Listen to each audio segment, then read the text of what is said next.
Bismillahirrahmanirrahim. Salam değerli Müslümanlar. Bir daha sizi Ramazan ayına həsr olunmuş Quran ayı söhbətlərində xoş gördük. Bugün biz Peyğəmbərimizin adına olan surənin 7-ci ayəsi ətrafında danışacağıq. Ayədə Allah Teala belə buyurur: Ya eyyuhellezine amenu in tansurullaha yansurkum ve yuthabbit aqdamakum. Ey möminlər, əgər siz Allahın dininə kömək etsəniz, Allah da sizə kömək edər və iman qədəmlərinizi möhkəm edər. Ya eyyuhellezine amenu in tansurullaha yansurukum. Ey möminlər, Allaha kömək etsəniz, Allah da sizə kömək edər. Alimlər ayənin təfsirində yazırlar ki, Allaha kömək deyiləndə Allahın dininə, Allahın yaratdığı məxluqlarına kömək etmək nəzərdə tutulur. Xüsusilə Allahın dininə arxa durmaq, onu müdafiə etmək, onun təbliğinə, insanlara çatdırılmasında səy göstərməyə deyilir. Bu ayəyə daha yaxşı aydınlıq gətirən Həcc surəsinin 40-cı ayəsidir. Həcc surəsinin 40-cı ayəsində Allah Teala daha ətraflı surətdə bu məsələni bizim diqqətimizə çatdırır.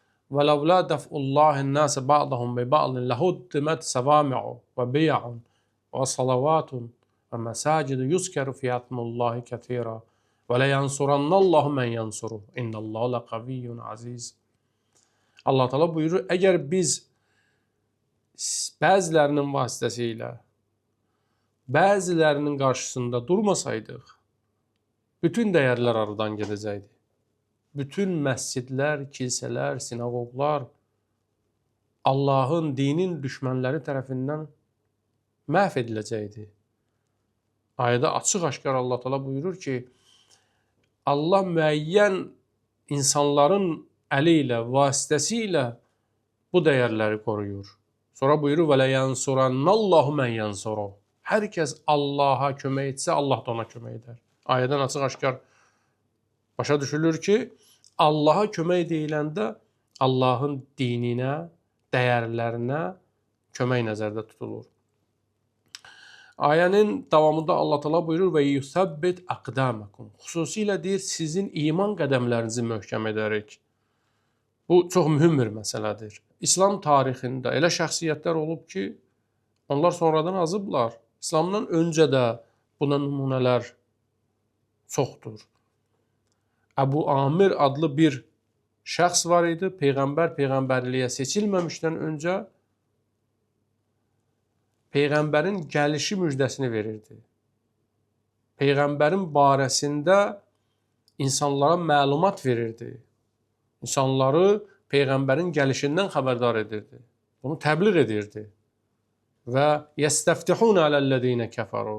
Allahın düşmənlərinə, dinin düşmənlərinə Peyğəmbər vasitəsilə qalib olacağını deyirdi. Və Peyğəmbəri gözləyirdi. Amma Peyğəmbərimiz Peyğəmbərliyə seçiləndən sonra bu insan Peyğəmbərə qarşı çıxdı. Ona görə Peyğəmbər ona dedi, Əbu Amirul Fasıq. Əbu Amir fasıq bir şəxsdir. Müəyyən səbəblər üzündən Əbu Amir Peyğəmbərə qarşı çıxdı. Əbu Amir İslam tarixində məşhur olan bir mömin, Peyğəmbərin yaxın səhabələrindən birinin atasıdır. Bu şəxs Bədr döyüşündə şəhid olan Hənzələ Qəsilul Mələikədir. Hənzələ haqqında çox eşidibsiniz. Hənzələ o şəxsdir ki, evlənən günü Bədr müharibəsi xəbəri gəldi. Bir gün öz ailəsi ilə oldu. Ondan sonra döyüşə getdi, döyüşdə şəhid oldu. Peyğəmbərimiz buyurdu ki, ona mələklər qüsul verirlər. Ona görə Hənzələ Qəsilul Mələikə adıyla da məşhur oldu. Atası kim idi? Əbu Amir. Əbu Amir Peyğəmbəri yaxşı tanıyırdı. Peyğəmbər Peyğəmbərliyə seçilməmişdən öncə onu təbliğ edirdi. Amma görün, müəyyən günahlar səbəbindən insan azır. Peyğəmbər dövründə də belə şəxslər oldu. Peyğəmbərin öz dönəmində elə insanlar var idi. Onlar yollarını azdılar. Həbəşəyə hicrət eləyən müəyyən insanlar vardılar, azdılar. Peyğəmbərdən sonra da bu hadisələr baş verib. Peyğəmbərimiz özü buyurur sahabələrə. Deyir ki, sizdən bir qisminizi cəhənnəmə aparanda deyəcəm, Rabbi o sayhabi. Rabbim bunlar mənim sahabələrimdir. Peyğəmbər buyurur, mənə deyiləcək ki, La tədri mə əhdəsu ba'dak.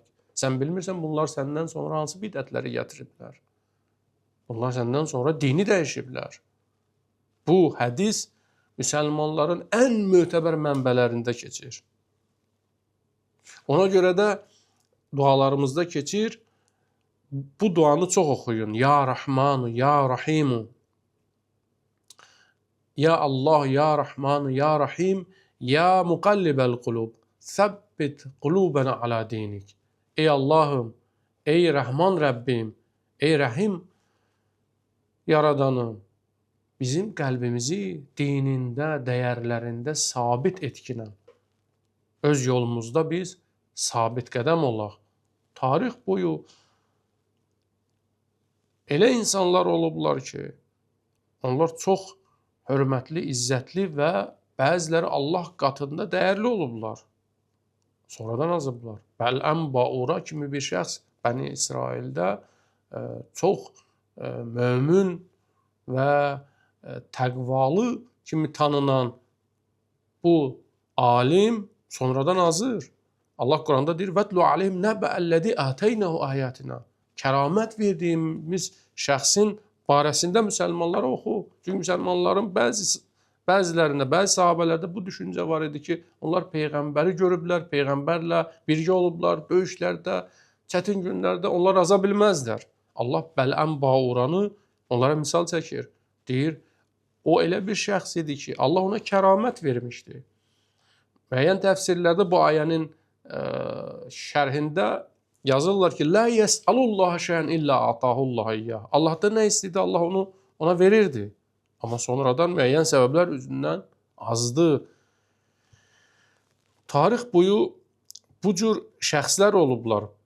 Bugün də biz də bu qaydadan, bu təsirlərdən istisna deyilik. Biz də bu yolda hərəkət edirik. Şeytan, nəfs hər an bizi azdırmağa hazırdılar. Odur, dualarda keçir, bu duanı çox oxuyun. Ya Allah, Ya Rahman, Ya Rahim, səbbit qulubənə alə dinik. Allahım, qəlbimizi dinimizdə, dəyərlərimizdə sabit qədəm eylə ginən. Haçan bizim qəlbimiz möhkəmlənər, dinimizdə sabit qədəm olarıq. Ya yuhəllədinə amin. İn tənsurullah. Əgər Allahın dininə kömək etsəniz. Yəni şərt budur. Allahın dininə dayaq dursanız, Allahın dinini təbliğ etsəniz, dəyərləri qorusanız, İslamın cəmiyyətdə insanlar arasında rövnək tapmasına, təbliğ olunmasına, dünyaya çatmasına, dünyanın ondan xəbərdar olmasına çalışsanız, Allah sizi dində sabit qədəm edəcəkdir. Allah bizi sabit qədəmlərdən, yolunda möhkəm olan, axıra qədər dayanan, təqvalı, həqiqi möminlərdən, müsəlmanlardan qərar versin. Vəssalamu aleykum və rəhmətullahi və bərəkətuhu.